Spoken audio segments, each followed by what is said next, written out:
मारू नका. उद्धव ठाकरेंची अनेक उदाहरणे आहेत. मी तुम्हाला सांगतो की उद्धव ठाकरेंची भाषणांची आता मी तुम्हाला दाखवलं. आदित्य ठाकरे ज्यावेळी सामनामध्ये गुजराती भाषेसंदर्भात एक टीका केली, त्यानंतर आदित्य ठाकरे काय म्हणाले माहितीये का?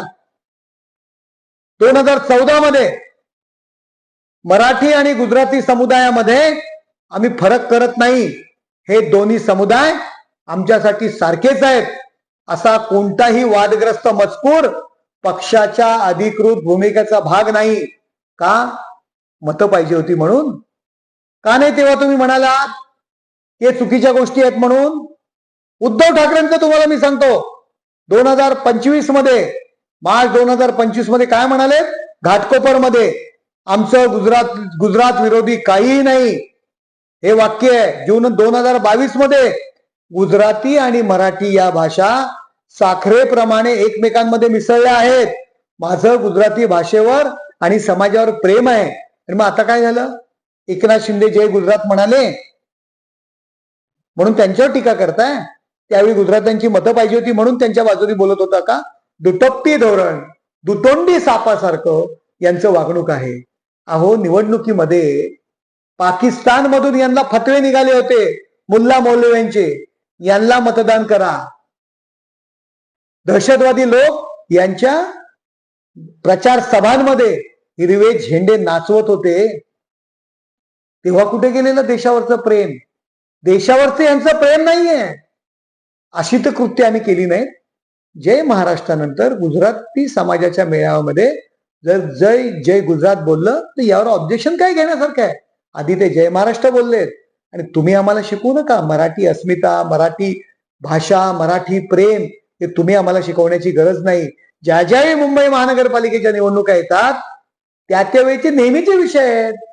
मुंबई महाराष्ट्रापासून तोडणार, मराठी माणूस, मराठी विषय हे मुंबई महानगरपालिकेच्या निवडणुकीच्या वेळेस तुम्हाला आठवतात का? तुम्ही राजकुमार धूत हे मराठी होते, त्यांना राज्यसभेची खासदारकी दिली. प्रियांका चतुर्वेदी राज्यसभेची खासदारकी दिली. प्रितीश नंदी राज्यसभेची खासदारकी दिली. दुबे राज्यसभेची खासदारकी दिली. मराठी होते ते. का नाही तुम्हाला मराठी माणसं दिसली? कोणावर टीका करताय? हे बघा, गुजराती समाजाचा कार्यक्रम होता. त्या ठिकाणी माननीय उपमुख्यमंत्री एकनाथ शिंदे साहेब यांनी भाषण केलं. प्रथम ते जय महाराष्ट्र म्हणाले आणि त्यानंतर जय गुजरात म्हणाले. गुजराती समाजाचा कार्यक्रम होता. आपल्याकडे प्रथा आहे, राजस्थान समाजाचा कार्यक्रम असेल तर आपण जय महाराष्ट्र बोलतो, नंतर जय राजस्थान म्हणतो. कोकणातला कार्यक्रम असेल कोकणी माणसांचा, जय महाराष्ट्र म्हणतो, नंतर जय कोकण म्हणतो. विदर्भातील कार्यक्रम असेल जय महाराष्ट्र म्हणतो, त्यानंतर जय विदर्भ म्हणतो. त्यात ऑब्जेक्शन घेण्यासारखं काय आहे? आणि कोण ऑब्जेक्शन घेत आहेत? युबीटी वाले हे विसरले का? गुजराती समाज यांना आकर्षित करण्याकरता आपण जेव्हा जय गुजरात बोलला त्यावेळी टीका का नाही केली? मी 2022 सालचं उद्धव ठाकरे यांचं भाषण तुम्हाला ऐकवतो, हे तुम्ही ऐका आणि हे पहा. आगे चलो,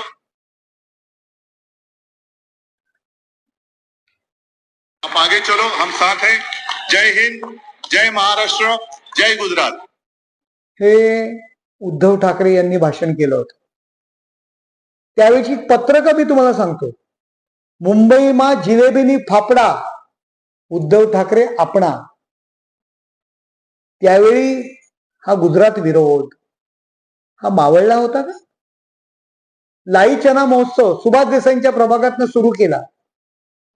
त्यावेळी जय महाराष्ट्र आपण विसरला होतात का? मी मुंबईकर ही मोहीम आपण सुरू केली उत्तर भारतीय आणि शिवसेना एकत्र आणण्याकरता. त्यावेळी मराठीवरती प्रेम नव्हतं का? उद्या काँग्रेसवाल्यांना बुडाला बुड लावून आपण बसणार आहात. संयुक्त महाराष्ट्र चळवळीचा उल्लेख करता, मराठी माणसाचा उल्लेख करता. कोणी घेतलेली भूमिका विरोधात? ते काँग्रेसवाले तुम्हाला चालतात? केवळ आलेल्या मुंबई महानगरपालिकेच्या निवडणुका या डोळ्यासमोर ठेवून मराठी माणसांची मतं एकत्र करण्याकरता अशा पद्धतीने टीका करताय, ते टीका करणारे दुसरे जितेंद्र आव्हाड ते उपमुख्यमंत्री एकनाथ शिंदेवरती टीका करताय. त्यांना काय अधिकार आहे?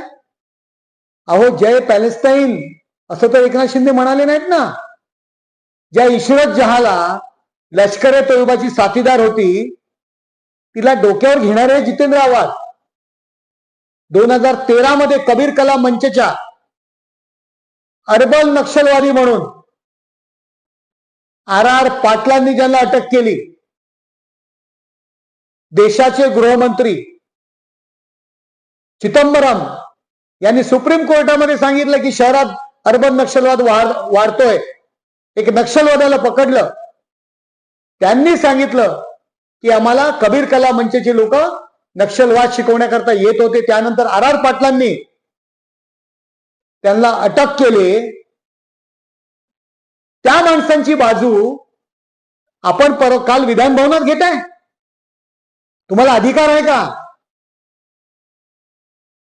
देशाच्या विरोधात असणाऱ्या माणसांची बाजू घेणारे जे गुजरात म्हणाले जय महाराष्ट्र नंतर म्हणून टीका करताय, तुम्हाला कसला अधिकार आहे? केवळ येणाऱ्या मुंबई महानगरपालिकेच्या निवडणुकीमध्ये मराठी माणसांची मतं मिळवण्याकरता अशा पद्धतीने वाद निर्माण करताय. तुमचा निषेध करायला पाहिजे.